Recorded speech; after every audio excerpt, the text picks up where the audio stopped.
জয় হৰি মুখা মানুহৰ আদিম কৃতি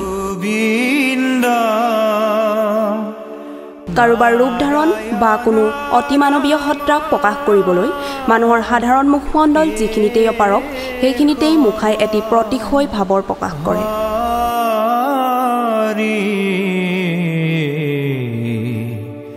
ৰাম ৰাম কেশৱ হৰি বিশ্বৰ বিভিন্ন ঠাইৰ মুখাশিল্পই সেই ঠাইৰ সাংস্কৃতিক ক্ষেত্ৰখন চহকী কৰাত বিশেষভাৱে ভূমিকা গ্ৰহণ কৰে ভাৰতৰ উত্তৰ পূৰ্বাঞ্চলত অসমত অৱস্থিত মাজুলী জিলাৰ মুখাশিল্পও ইয়াৰ ব্যতিক্ৰম নহয় মাজুলী বিশ্বৰ সৰ্ববৃহৎ নদীদ্বীপ হোৱাৰ উপৰিও ইয়াৰ সাংস্কৃতিক ক্ষেত্ৰখনো যথেষ্ট চহকী ইয়াত অৱস্থিত সত্ৰসমূহে সত্ৰীয়া সংস্কৃতিটোক জীয়াই ৰখাত সক্ৰিয় ভূমিকা পালন কৰি আহিছে মুখাশিল্প এই সত্ৰীয়া সংস্কৃতিৰে এক অবিচ্ছেদ্য অংগ নৱবৈষ্ণৱ ধৰ্ম প্ৰচাৰক মহাপুৰুষ শ্ৰীমন্ত শংকৰদেৱে অংকীয়া ভাওনাত অতিমানৱীয় চৰিত্ৰবোৰত মুখা ব্যৱহাৰ কৰি এক উচ্চমান বিশিষ্ট কলাৰ সৃষ্টি কৰিছিল ভাওনাসমূহত কিছু চৰিত্ৰ যিবোৰ সাধাৰণ ৰূপসজ্জাৰ দ্বাৰা প্ৰকাশ কৰিব নোৱাৰিছিল এই চৰিত্ৰসমূহ প্ৰকাশ কৰিবলৈ যাওঁতে মুখাই এক সংহত ৰূপ পালে আৰু সেইদৰে গুৰুজনাই মুখাক এক সুকীয়া মৰ্যাদা প্ৰদান কৰিলে গুৰুজনাই প্ৰথমে চিহ্নযাত্ৰাত ব্ৰহ্মা গৰু আৰু হৰৰ মুখা সাজিছিল বুলি গুৰুচৰিতত উল্লেখ পোৱা যায় আৰু এই মুখা বৰ্তমানেও প্ৰচলিত হৈ আছে অসমৰ বিভিন্ন সত্ৰসমূহৰ ভিতৰত মাজুলীৰ শ্ৰী শ্ৰী চামগুৰি সত্ৰৰ মুখাশিল্পৰ পৰম্পৰা অতি উল্লেখযোগ্য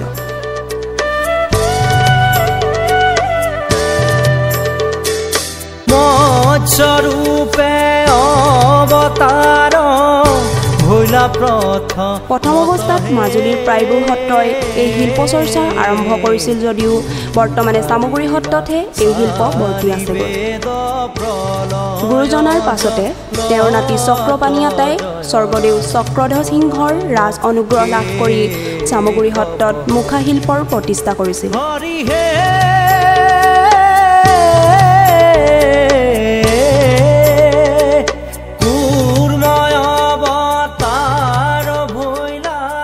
চামগুৰি সত্ৰ 1663 খ্ৰীষ্টাব্দত প্ৰতিষ্ঠিত হৈছিলে চক্ৰধ্বজ সিংহদেৱে এই চামগুৰি সত্ৰৰ এটাই বৈশিষ্ট্য এয়া হ'ল আমাৰ শ্ৰীমন্ত শংকৰদেৱৰ মুখাশিল্পৰ কাৰণে বিখ্যাত এইটো 500 বছৰৰ আগতে শ্ৰীমন্ত শংকৰদেৱে বৰদোৱা থানত চিহ্নযাত্ৰাৰ ভাওনাৰ যোগেদি এই মুখাশিল্পটো তৈয়াৰ কৰিছিল সেই শিল্পটো আমাৰ এটা পৰম্পৰাগতভাৱে চলি আহিছে আমাৰ একদম পিতামহসকলৰ দিনৰ আহি 2003 চনত আমাৰ পিতৃ বৰ্তমান এতিয়া সত্ৰাধিকাৰ প্ৰকান্ত গোস্বামী তেখেতেই মুখাৰ ওপৰত সংগীত নাটক একাডেমী বঁটা পালে আমাৰ স্বনামধন্য ডক্টৰ ভূপেন হাজৰিকা যেতিয়া সংগীত নাটক একাডেমীৰ অধ্যক্ষ হৈছিলে সেই সময়তে এই মুখাশিল্পটোক তেওঁ ৰাষ্ট্ৰীয় পৰ্যায়ত স্বীকৃতি দিছে আৰু প্ৰথম আমাৰ পিতৃয়ে পাইছে গতিকে সেই পৰম্পৰাটো আজি পৰ্যন্ত বৰ্তমান চলি আছে আৰু এই মুখাশিল্পটো আমাৰ পিতৃয়ে এতিয়া পিতৃৰ অৱস্থা হেৰি হৈছে আৰু কানে নুশুনা হৈছে হাতত জোৰ নাইকিয়া হৈছে কাৰণে মুখাশিল্প তেখেতে এৰি দিলে এতিয়া বৰ্তমান আমাৰ দাদাহঁত আছে আমাৰ মোৰ 3জন দাদা আছে আৰু আমাৰ ষ্টুডেণ্ট আছে আমি সকলোৱে মিলি এতিয়া আমি মুখাশিল্পটো যিমান পাৰোঁ চেষ্টা কৰিম আগুৱাই নিবৰ কাৰণে এই মুখাশিল্পটো আমাৰ প্ৰথম হ'ল বাঁহেৰে আমি তৈয়াৰ কৰোঁ জাতি বাঁহ আমি কাটি আনি তাক আমি চুচি মেলি কাঠি কৰি তাক আমি নতুনকৈ এটা খাং তৈয়াৰ কৰোঁ সেই খাংটোৰ ওপৰত আমি কুমাৰ মাটিৰে কাপোৰ মৰাৰ পিছত সেইটো ৰ'দত শুকোৱাৰ পিছত তাক গৰু গোবৰেৰে বিভিন্ন ৰূপ দিওঁ যেনে ৰাক্ষস বনালোঁ বা ৰাম বনালোঁ ৰাৱণ বনালোঁ এটা কাল্পনিক ৰূপ দিলোঁ যেতিয়া বোলে গোবৰ সম্পূৰ্ণ হ'ল তাৰ ওপৰত আমি পুনৰ আকৌ কুমাৰ মাটিৰে সেই কাপোৰটো মাৰি দিওঁ দিয়াৰ পিছত সেইটো ৰ'দত শুকুৱাই লৈ তাৰপিছত আমি তাক ৰং কৰোঁ গতিকে এই মুখাশিল্পটো এনেধৰণে বৰ্তমান আমাৰ এই পৰ্যায় পাইছে সমগ্ৰ বিশ্বতে ব্যাপক হাৰত প্লাষ্টিকৰ ব্যৱহাৰ হৈ থকাৰ সময়তে মাজুলীৰ চামগুৰি সত্ৰত সচৰাচৰ থলুৱাভাৱে পোৱা একেবাৰে সাধাৰণ সামগ্ৰীৰ দ্বাৰা মুখা প্ৰস্তুত কৰাৰ কাৰ্যই এক বিশেষ গুৰুত্ব লাভ কৰিছে।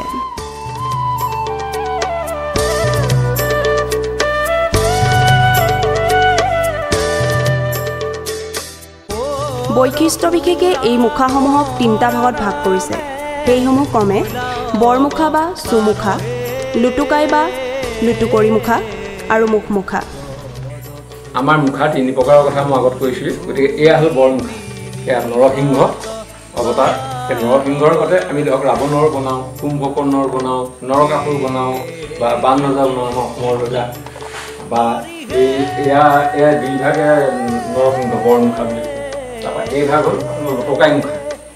এই ভাগ মুখাই আপোনাৰ হল্ডিং যিভাগে মানে হাত লৰচৰ কৰিব পাৰে পিন্ধি লৈ পেলাই, সেইটো হ'ল লুটুকাই মুখা কৰে। আৰু এইবিলাক হ'ল মুখমুখা। এয়া ধৰক ৰাসৰ কাৰণে এয়া শংখচূড়, এয়া বৎসাসুৰ কৃষ্ণক গঢ়িবৰ কাৰণে সেইবিলাক। এয়া হিৰণ্যকশিপু, সেইটো হ'ল সিংহ, সেইটো ছাগলী মুখ, এয়া বান্দৰ, এয়া পুতনা, এইবিলাক মুভিং কৰে। এইবিলাক এয়া লক্ষ্মণৰ ধৰক এইবিলাকো এনেকৈ মুভিং কৰে। এয়া সুপৰ্ণখা, ৰামায়ণৰ কাহিনী, সীতা হৰণ বালিব ধৰক। তাৰপৰা এইবিলাক বান্দৰ, এয়া বিশ্বামিত্ৰ, এয়া কুশীৰা। ৰাম অৱতাৰহে দিবিদৰ প্ৰাণ লৈলা মুষ্টিৰ প্ৰহাৰ জয় ৰাম ৰাম কেশৱ হৰি হৰি হে।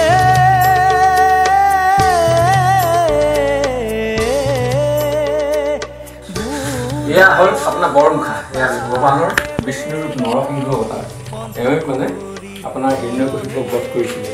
গতিকে এই মুখাভাগ আপোনাৰ একেটা প্ৰচেছ আপোনালোকক যিটো আমি আগত দেখাইছিলোঁ ৱৰ্কশ্বপ কৰি, গতিকে বাঁহৰ কাঠিৰে কৰিছোঁ, আপোনাৰ কুমাৰ মাটিৰে কাপোৰ মাৰিছোঁ, গৰু গোবৰে চেহেৰা বনাইছোঁ, সম্পূৰ্ণ সেই একেটা পৰ্যায়তে।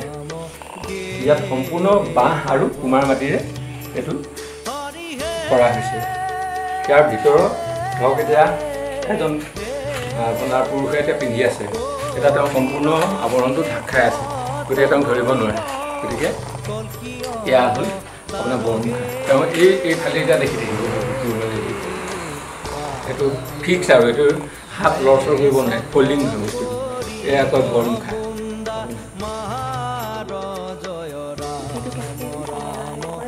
এইটো মেলৰ জোপাটো হ'ল আপোনাৰ এতিয়া মোৰ এই থুতুৰিটোত এই মুখখন লগাই দিছোঁ ইয়াত। ইয়াত লগাই দিয়াৰ লগে লগে এই মুভিং কৰে। আমি ইয়াত এটা দিছোঁ আৰু লগাইছোঁ বস্তু এটা, স্প্ৰিং এটা। গতিকে সেইটো এতিয়া নতুন মানে চিন্তা, নতুন টেকন'লজি।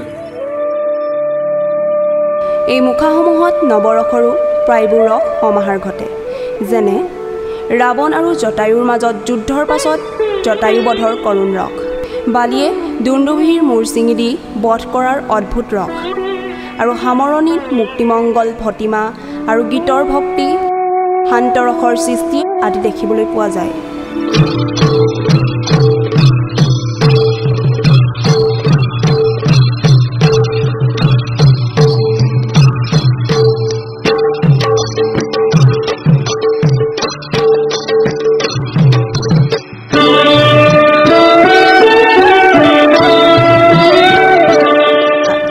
শিল্পীসকলৰ মতে এই মুখাশিল্পই তেওঁলোকৰ অৰ্থনৈতিক দিশটো যথেষ্ট টনকিয়াল কৰি তুলিছে।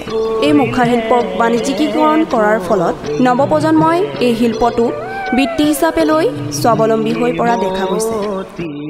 বৰ্তমান সাংস্কৃতিক অনুষ্ঠানৰ উপৰিও ব্যক্তিবিশেষৰ ঘৰত অনুষ্ঠান প্ৰতিষ্ঠান ইত্যাদিতো শোভাবৰ্ধনৰ কাৰণে এই মুখা ব্যৱহাৰ কৰা হয়। আমাৰ ইয়াত বৰ্তমান শিকাৰু ল'ৰাৰ সংখ্যা প্ৰায় 35-30জনমান হ'ব। তেওঁলোক আহি থাকে আৰু আমাৰ ঘৰৰ আমি ছজনে আমি সম্পূৰ্ণৰূপে মুখা বনায়ে থাকোঁ। লগত আমাৰ যিসকল শিকাৰু আছে তেওঁলোকেও বনায়, 30-35জন ল'ৰাই। গতিকে ইয়াৰ যিখিনি উৎপাদন হয় সেইখিনি আমাৰ এই বিদেশৰ পৰ্যটকেই হওক বা ভাৰতীয় যিখিনি বহি আমাৰ পৰ্যটক তেখেতসকলো আহে। গতিকে তেখেতসকল আহি মুখাখিনি মানে ভাল পায়। গতিকে ডাঙৰেই হওক বা সৰুৱেই হওক এই মুখাখিনি তেখেতসকলে কিনি নিয়ে। তেওঁলোকে তাৰ যিটো উচিত মূল্যটো পোৱা যায় আৰু বৰ্তমান সেই মূল্যৰে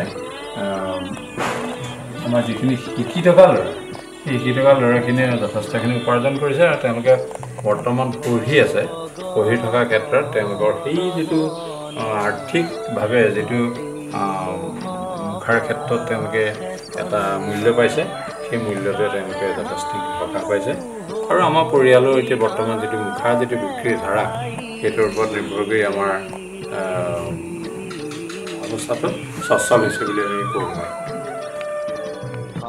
মাজুলীৰ মুখাশিল্প দেশৰ তথা বিশ্বৰ বিভিন্ন ঠাইত শোভাবৰ্ধন কৰিবলৈ সক্ষম হৈছে মধ্যপ্ৰদেশৰ ভূপালস্থিত ইন্দিৰা গান্ধী ৰাষ্ট্ৰীয় মানৱ সংগ্ৰহালয় বিশ্বভাৰতী বিশ্ববিদ্যালয় শান্তিনিকেতন কলা ভৱন শ্ৰীমন্ত শংকৰদেৱ কলাক্ষেত্ৰ সমাজ আমেৰিকা আদি ঠাইলৈ এই মুখা সৰবৰাহৰ লগতে সংৰক্ষিত কৰি ৰখা হৈছে মাজুলীৰ মুখাশিল্প বৰ্তমান কেৱল অসম তথা ভাৰততে নহয় এই বিশ্ববাসীৰ আগত এক সুকীয়া পৰিচয় লাভ কৰিছে মাজুলীৰ লগতে অসমৰ যি দুই এখন ঠাইত এই প্ৰাচীন শিল্প বৰ্তি আছে অসমৰ সংস্কৃতিৰ বাবে ই এক গৌৰৱৰ বিষয় এই মহাপুৰুষীয়া শিল্পবিদ আৰু অধিক শক্তিশালী কৰিবৰ বাবে চৰকাৰী ব্যৱস্থাপনা আৰ্থিক সহযোগিতা আৰু উপযুক্ত সংৰক্ষণ অতিকৈ প্ৰয়োজনীয়